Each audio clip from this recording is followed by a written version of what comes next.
Hello everybody, welcome back to the channel once again. Now you guys probably already heard that yesterday Stan Lee passed away at the age of 95.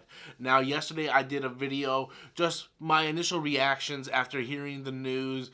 There was definitely tears shed, but that's not what this video is. This is going to be remembering Stan Lee. This is going to be honoring Stan Lee and what he has meant to me in my childhood and my adulthood, because Stan Lee is a guy who really shaped who I am now. There's two people in the entertainment business that really had, a lot of credit goes to them on who I am as a person right now, and that goes to Stan Lee, without a shadow of doubt, and George Lucas. And Stan Lee, I was reading Marvel Comics since I was in 5th grade. I'm a 34-year-old man, and I've been reading Spider-Man since 5th grade. And even though Stan Lee was no longer on the books, he helped shape the genre and the medium that allowed it to evolve into what it was when I was reading. And as I got older, I went back and I read those Stan Lee, Steve Ditko, those Stan Lee, John Romita runs of Amazing Spider-Man. And to this day, the Stan Lee, John Romita run of Amazing Spider-Man still is my favorite run in all of Spider-Man comics.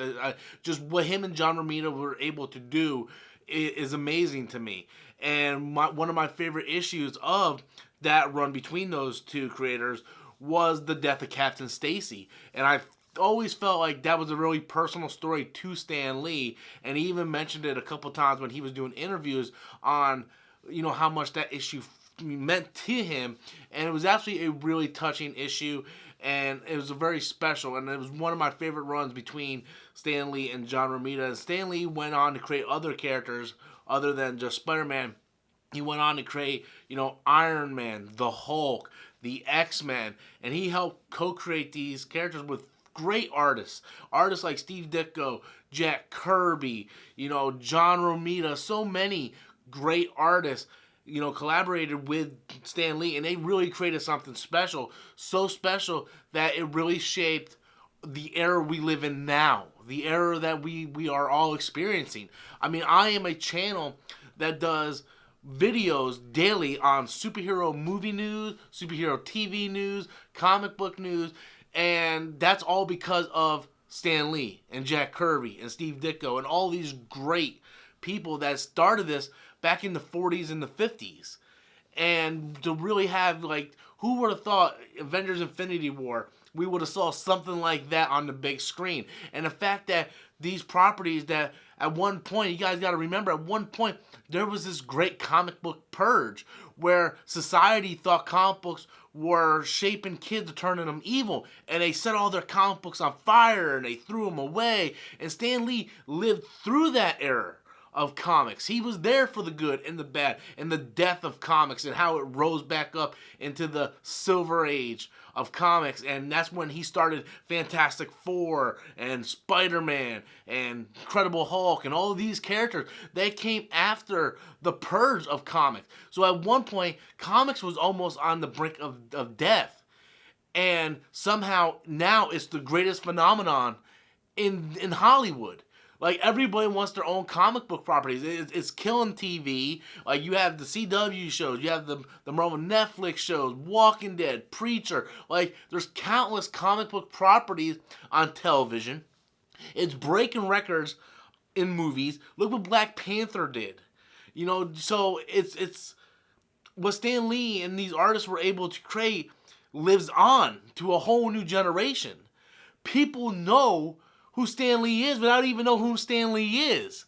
To a lot of people, especially the young generation, they're like, oh, it's the guy who always cameos in all of the MCU movies. But as they get older, they're going to start to realize who this guy is. And they're going to go back and find out the genius of this man. He's a guy who is creative, he's a creator, and he wanted to do his own thing. And that's why we got Fantastic Four, Black Panther, and all these other plethora of fantastic characters.